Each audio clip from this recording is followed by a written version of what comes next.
Welcome back to another landing at video.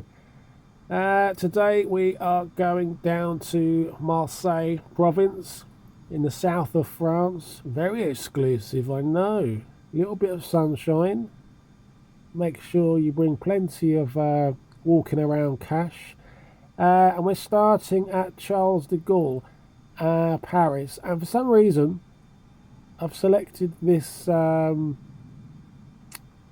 parking ramp, this bay, and it doesn't want to give me all the options.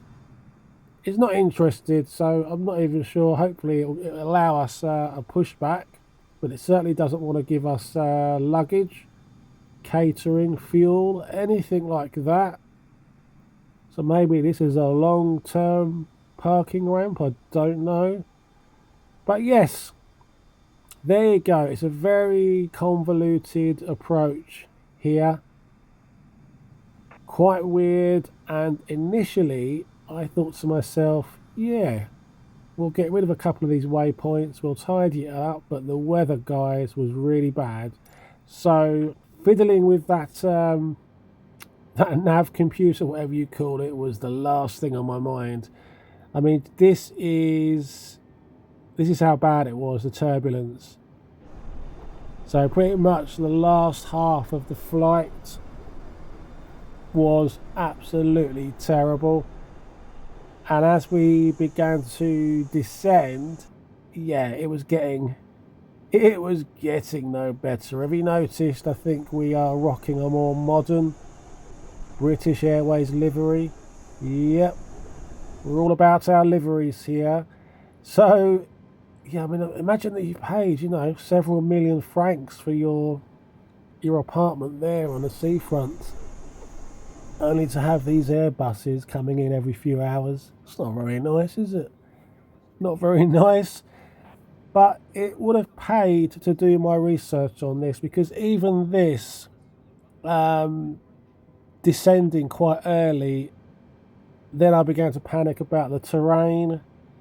The terrain is kind of all over the place, so your proximity alarm starts going off.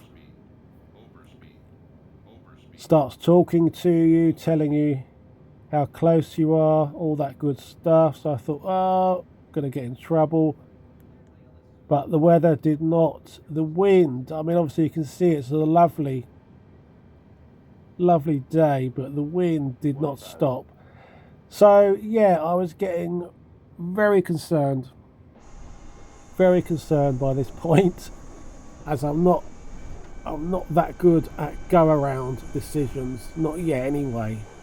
So I thought we'd get the landing gear down, try to slow this thing up a bit. I was kind of thinking, how far am I going to let the autopilot run things here, because we were all over the place.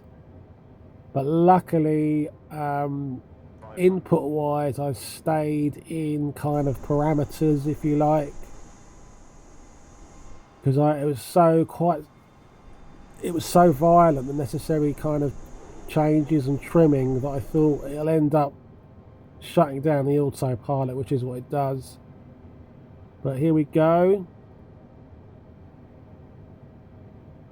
Really, really difficult, this.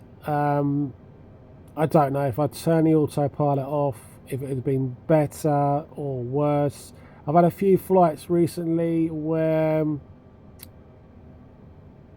I've deliberately overdone it on the input, and because I've wanted the autopilot to shut down. You can shut it down, press the necessary controls over there, but yeah,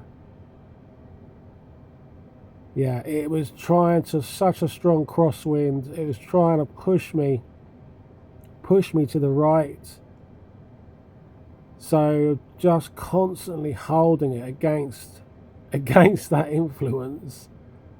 And then you think, well, that's fine, but I can't really land at such an acute angle. But very pleased that I pulled it off this one. Some of the worst conditions I've landed in so far. Come on.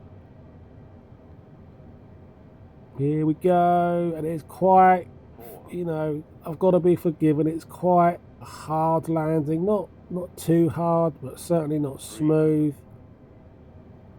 But I suppose in these conditions, it's all about getting the plane down safely. That's all I wanted to do, really. Just leave yourself that last kind of nanosecond to flare the aircraft, and there you go. It's a bit of a bump.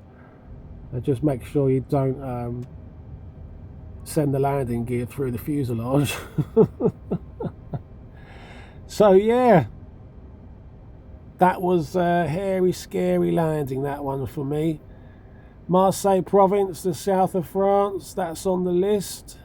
I do leave this on still, the parking or taxi ribbon. I do like that. But yeah, that was an interesting one, and I'm really shocked I didn't have to resort to overriding the autopilot, although it was a constant input all the way down from myself. So guys, take care. We survived that one. There'll be a lot of relieved passengers after that. Certainly a change of underwear. Take care of yourselves, and I'll see you soon. Bye bye.